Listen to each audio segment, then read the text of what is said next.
I know that there are a lot of homeschoolers who educate their children through those early years in preparation for sending them to public school through their high school years. This is something that I'm really passionate about. Today I'm going to talk about just really focus on the academic benefits of home educating our children through these high school years. But there are so many social benefits for our children, spiritual benefits for our children, so many other benefits for homeschooling through high school. But like I say, I'm just going to target sort of the academic benefits.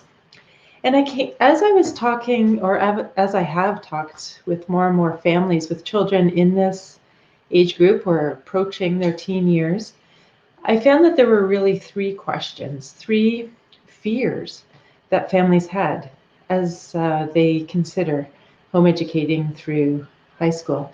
The first is, will my child get into college or university? Legitimate question.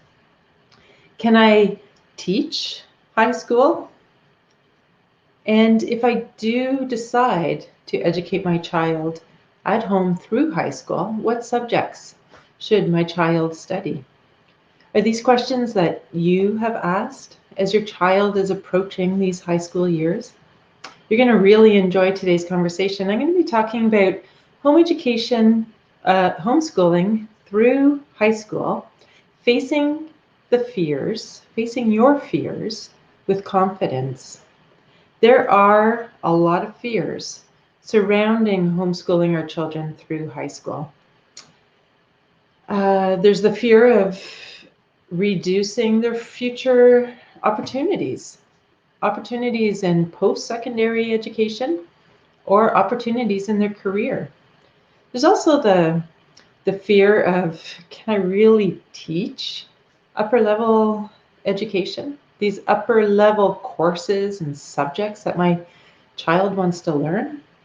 Or maybe you're not sure what your child should study during their final years of education at home. I'll attempt to answer these questions and clear away some of these fears so that you can continue with confidence.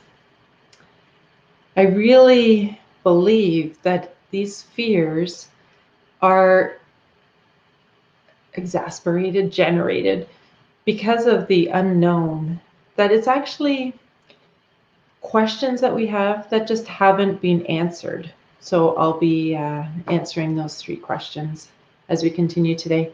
My name is Diana Rolston, and I want to welcome you to Spark Homeschool Parent. Each week, I bring you strategies to ignite the spark that engages your child's learning.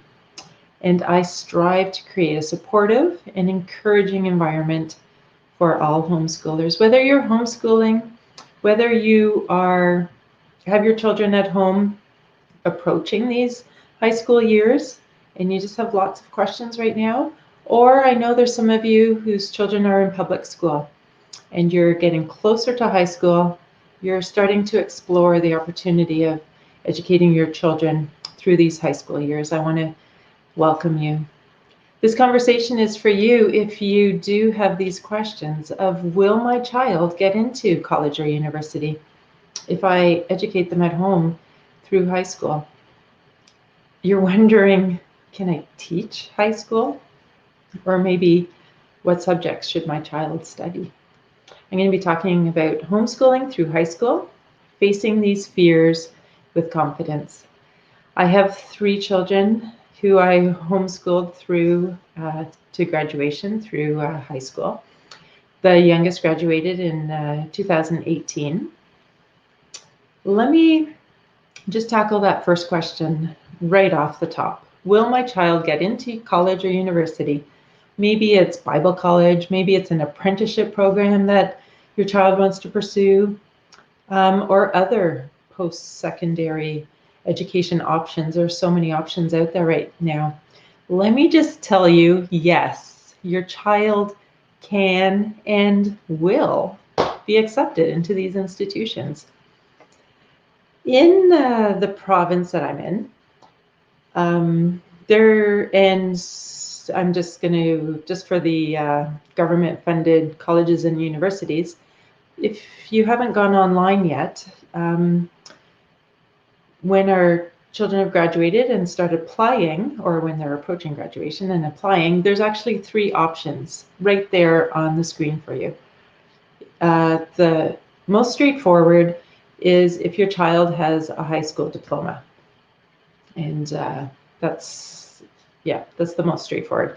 The second option for being accepted into post-secondary college and university in Canada is if your child is 19 years or older, they can apply as a mature student. Don't even need a high school diploma. Don't have to show any qualifications for that. The third is a homeschool option. It's right there. And as if you're going through that homeschool option, there is lots of opportunities there to enter experience and references and upload that transcript that you've created yourself. It's perfectly acceptable and accepted. And your child may have to do a placement test, most likely will, in English and math, or math, depending on what they're pursuing. But don't be afraid of that. If your child has done any English or any math, they probably will do just fine. Also, if that is their decision to go to post-secondary school and they know that this placement test is coming up, they should be, or will be, very motivated to actually do well on it. There are multiple opportunities to do that if they don't succeed the first time. There's also the college or university, I believe, are obligated to provide scribes or someone to read the questions if that's something that your child needs. So yes, the short answer, but also the great answer is yes, your child will get into college or university even if they don't have a government high school diploma. So that's great news for you. I said that my children have graduated from homeschool. 2 of my children went to Bible college. 1 went to a local college and is now pursuing an apprenticeship. So, and they don't have high school diplomas. So those are options open to your children. Now that that's a relief, you're wondering, can I teach high school? If you're talking about the traditional teacher-student relationship, probably not. But that's not what we do as home educators. I wanted to share with you this great quote.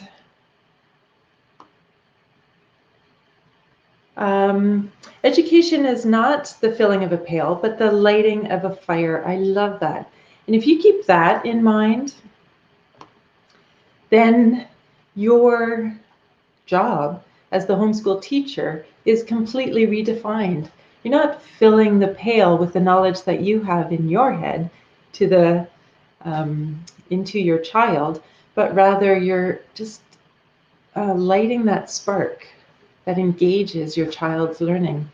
Because when your child is studying what they truly are passionate about, they will spend as much time as you give them studying on their own.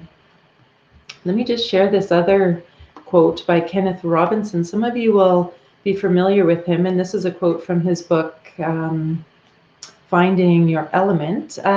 When you're in your element, your sense of time changes. If you're doing something that you love, an hour can feel like 5 minutes.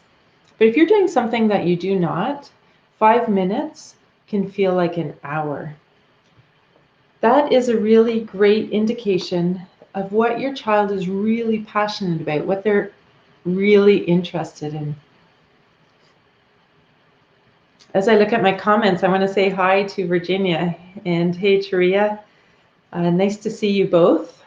Yeah, Taria, I love that quote too. And that's really what helped or was my inspiration for naming my company Spark Educational Therapy and Spark Homeschool Parent. So I love to share that quote whenever I can.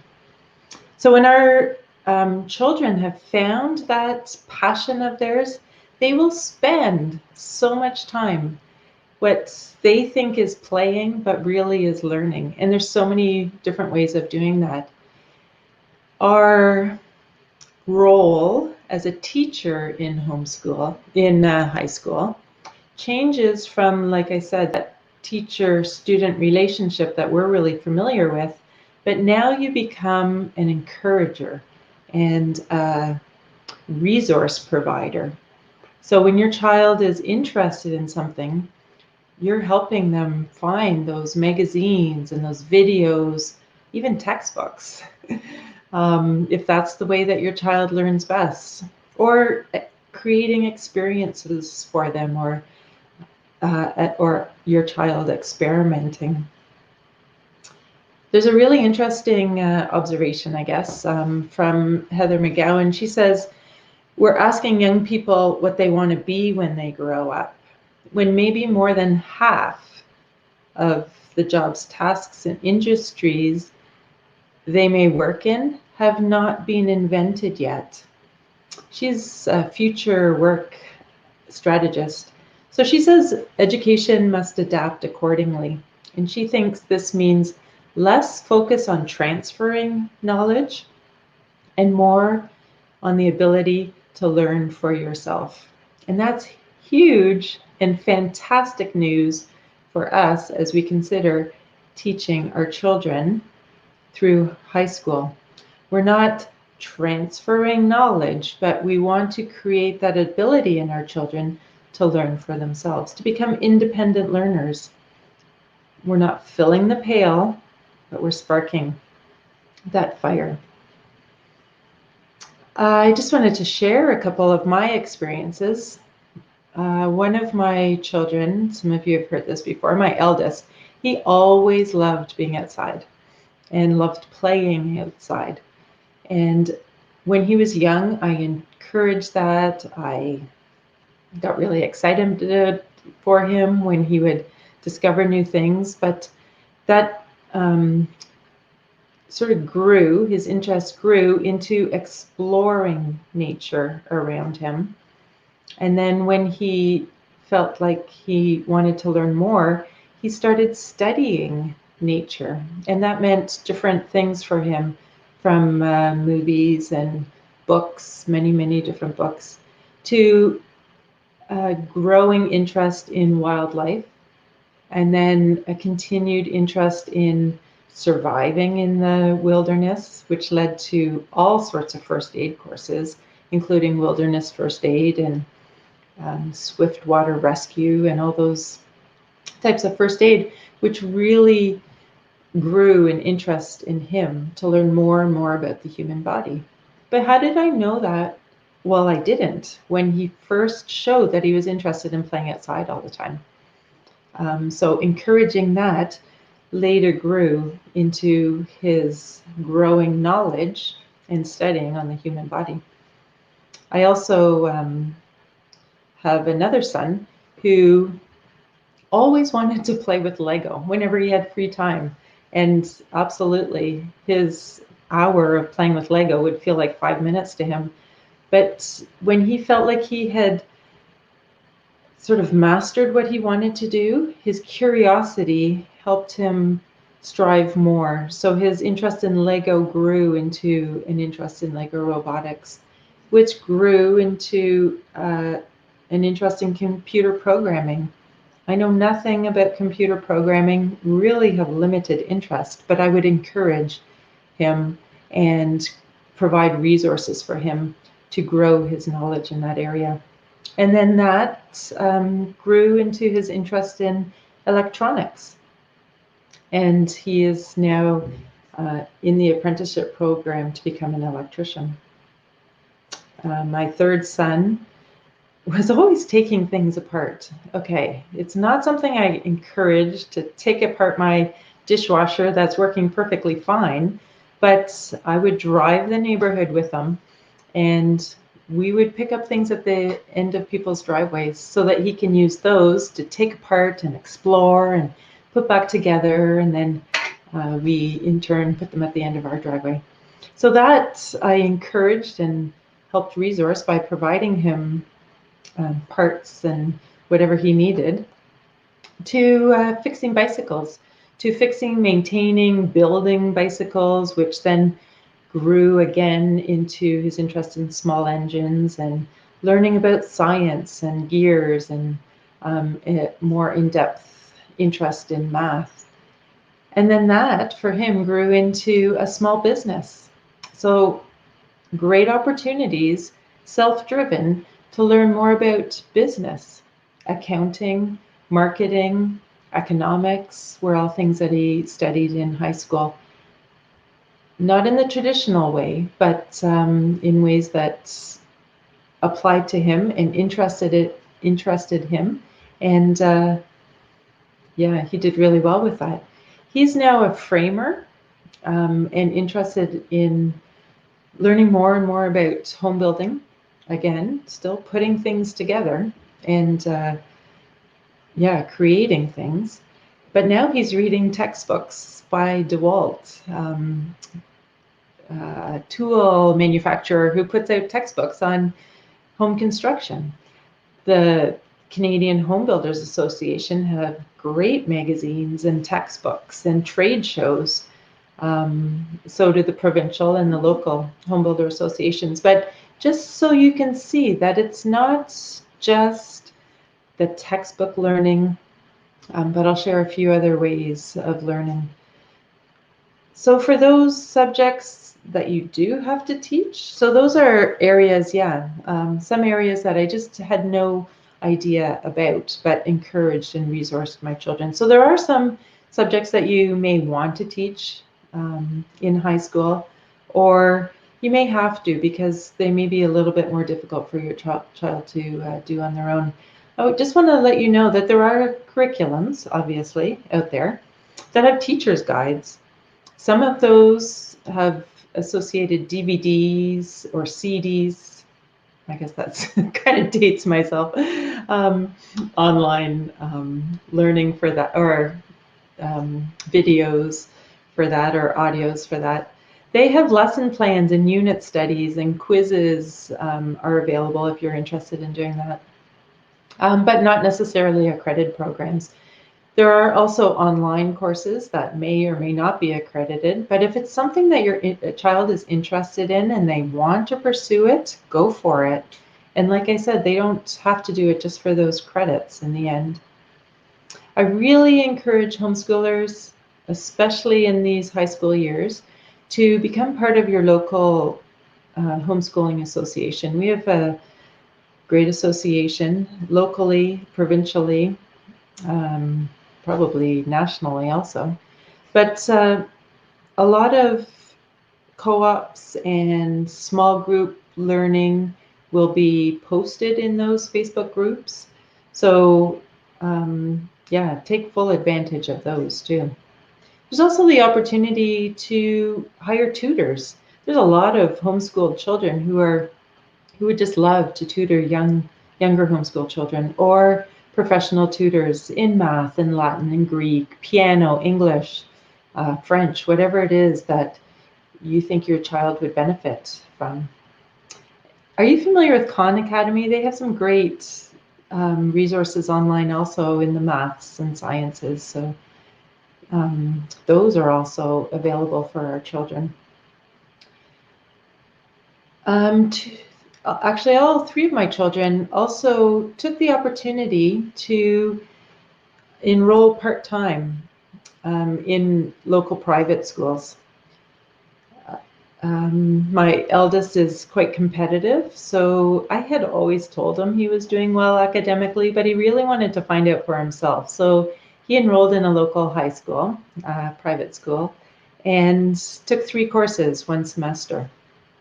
Did really well, satisfied himself that he was doing just fine, and actually doing much better academically than some other students.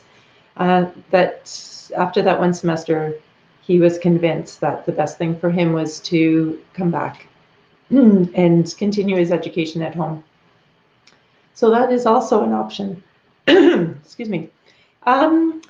Another thing, as homeschoolers, we really have the opportunity to get out into the community.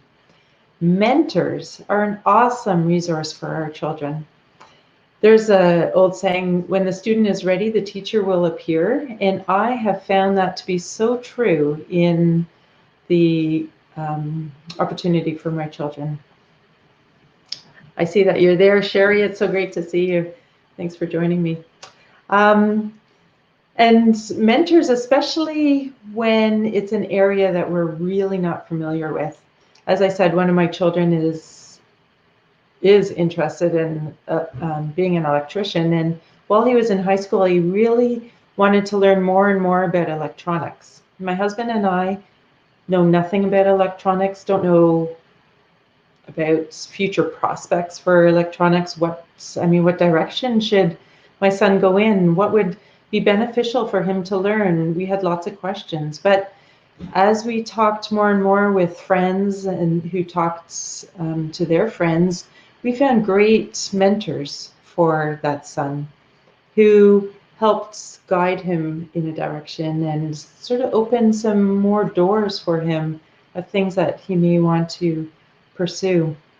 We sometimes hesitate to open up these conversations with other adults, thinking, my child's just a kid, I don't want to bother this adult. But we have found, and we found multiple mentors for all three of our children over the years.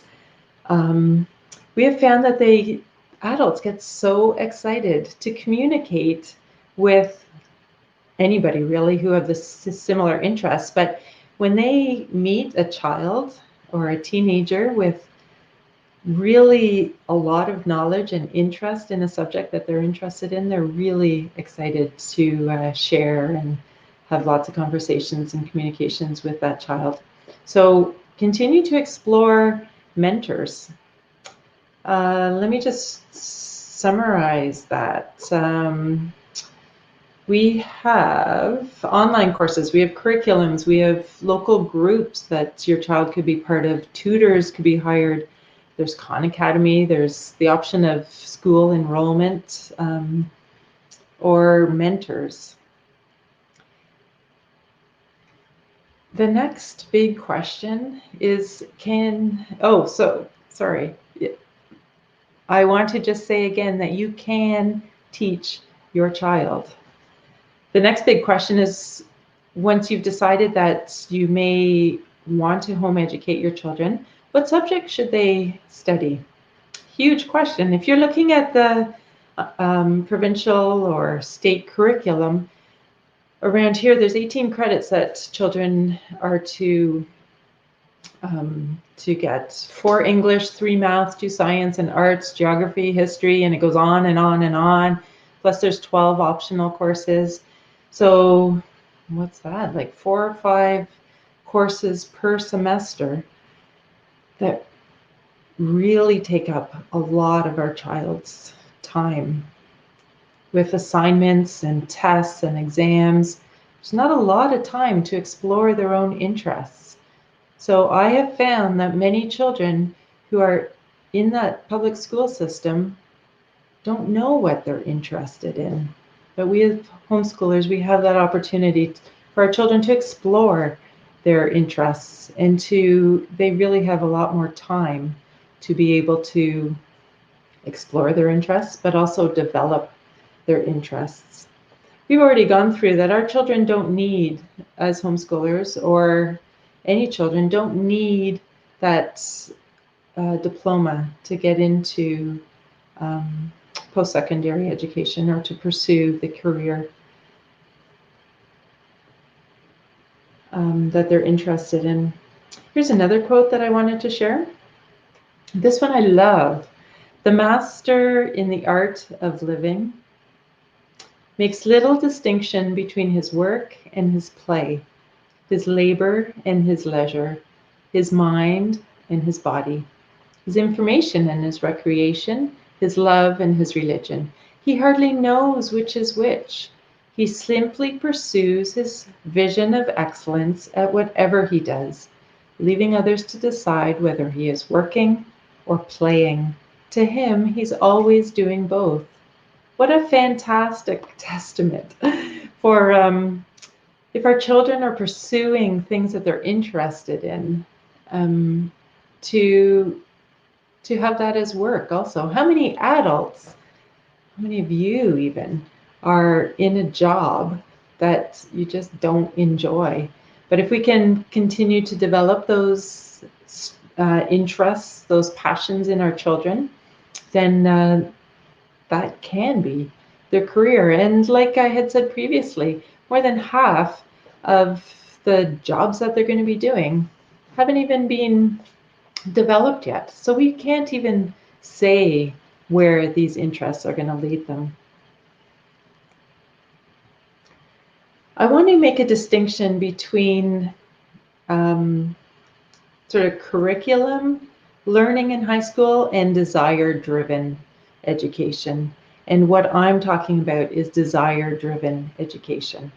And like pursuing something of desire and just building excellence in that area. I also want to just point out the difference between talent and interests. And this really accentuates the importance of having this discussion with our children about what they're really interested in. We can see as parents what our children are good at, their talents, but it may not necessarily be their passions. So really delve into that conversation as you create goals and explore more about what your children want to study in their high school. Passions are that fingerprint, that signature, that uniqueness in our children. And every child is unique. And that's why I say every education should be unique also.